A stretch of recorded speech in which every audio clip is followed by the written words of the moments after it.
மாணவர் சேர்க்கையினுடைய எண்ணிக்கை இந்த ஆண்டு கடந்த ஆண்டை விட 20% மேலாக மாணவர் சேர்க்கை நடந்திருக்கிறது.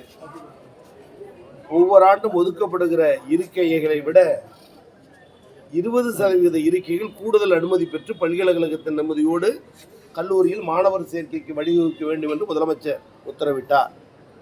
அதன் அடிப்படையில் இன்றைக்கு ஆய்வு செய்திருக்கிற உளுந்தூர்பேட்டை அரசு கலை அறிவியல் கல்லூரியில் கல்லூரி துவக்க வேண்டும் என்று சட்டப்பேரவையில் தீர்மானத்தை நிறைவேற்றி தந்து அதற்கு உடனடியாக அரசாணைகள் பிறப்பிக்கப்பட்டு இவ்வாண்டே அந்த கல்லூரி துவங்கப்பட வேண்டும் என்று தற்காலிக இடம் இந்த பள்ளி வளாகத்தில் தேர்வு செய்யப்பட்டு ஒதுக்கப்பட்ட முதல் கட்ட இருக்கை மாணவருடைய எண்ணிக்கை 348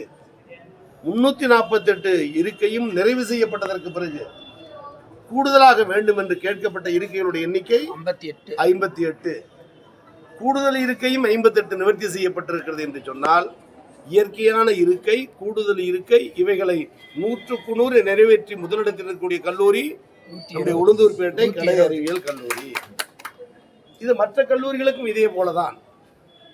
மற்ற கல்லூரிகள் முன்னதாக துவக்கப்பட்ட கல்லூரிகளில் 64 கல்லூரிகளில் ஷிஃப்ட் 2 முறை 64 கல்லூரிகளில் புதிய கல்லூரிகள் கடக அரசு அமைந்ததற்கு பிறகு 37, இவ்வாண்டு மட்டும் 16. ஆக நீங்கள் சொல்லுவதை போல் மாணவர் சேர்க்கையை அதிகரிக்க வேண்டும் என்பதில் அக்கறை காட்டுகிற முதலமைச்சர் அதற்கு ஒரு தலையாய எடுத்துக்காட்டு வேண்டுமேயானால் உளுந்தூர்பேட்டை கலை அறிவியல் கல்லூரியே.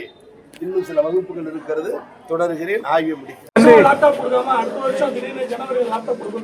முதல் 2 ஆண்டு கொரோனா தொற்று, அடுத்த ஆண்டு மழை வெள்ள பாதிப்பு, பொருளாதார இடர்பாடு, 4 ஆண்டு தொடர்ச்சியிலிருந்து தான் இந்த நிதானப்பட்ட பொருளாதார செயல்பாட்டை முதலமைச்சர் உருவாக்கினார்.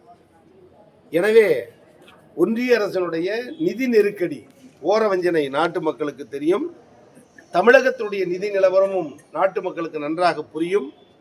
சொன்ன வாக்குறுதியை நிறைவேற்றும் முகமாக இவ்வளவு நிதி நெருக்கடிகளுக்கு இடையிலையும் மாணவர்களுக்கு மடிக்கணினி வழங்கப்படும் என்று இன்னும் விரைவில் 10 லட்சம் பேருக்கு மேலாக இந்த ஆண்டு வழங்குவோம் என்று முதலமைச்சரும் துணை முதலமைச்சரும் அறிவித்திருப்பதே நெருக்கடி நிலையிலும் லேப்டாப் கொடுக்கிற முதலமைச்சர் நம்முடைய முதலமைச்சர் என்பது.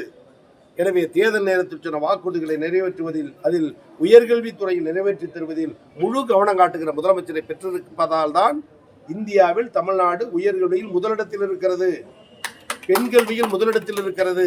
எனவே இந்த உயர்கல்வியினுடைய வளர்ச்சிக்கு துணை நிற்கிற முதலமைச்சருக்கு இந்த மண்ணில் நின்று மாணவர்கள் சார்பாக, முதல்வர் சார்பாக, சட்டமன்ற உறுப்பினர்கள் சார்பாக, பொதுமக்கள் சார்பாக மனமார்ந்த நன்றியை தெரிவித்துள்ளேன். சார், வர குளிர்கால கூட்டத்தொடரில் கூடுதலாக அரசு கலைக்கல்லூரி தொடக்கத்துக்கான வாய்ப்பு என்னென்ன? கோரிக்கைகள் கேட்கிற இடங்கள் எல்லாம் கல்லூரிகளுக்கு கொடுக்கப்பட வேண்டும் என்ற எண்ணம் முதலமைச்சருக்கு உண்டு. இந்த ஆண்டு தொடக்கப்பட்ட 16 கல்லூரியுடைய ஊர் பெயரை சொன்னாலே முதலமைச்சர் தேடி தேடி கொடுத்தார் என்பதற்கு அடையாளம் நான் சார்ந்திருக்கிற திருவிடைமருதூர் தொகுதி, துறையூர் தொகுதி, கேவிக்குப்பம் தொகுதி, செங்கம் தொகுதி, நிலக்கோட்டை தொகுதி, செய்யூர் தொகுதி, அறிந்தவரை தெரிந்தவரை ஒரு தேசிய நெடுஞ்சாலை ஒட்டி இருக்கிற ஒரு கல்லூரி உளுந்தூர்பேட்டையாக இருக்குமே தவிர 15 கல்லூரிகளும் குக்கராமத்தில் அமைக்கப்பட்ட கல்லூரிகள்.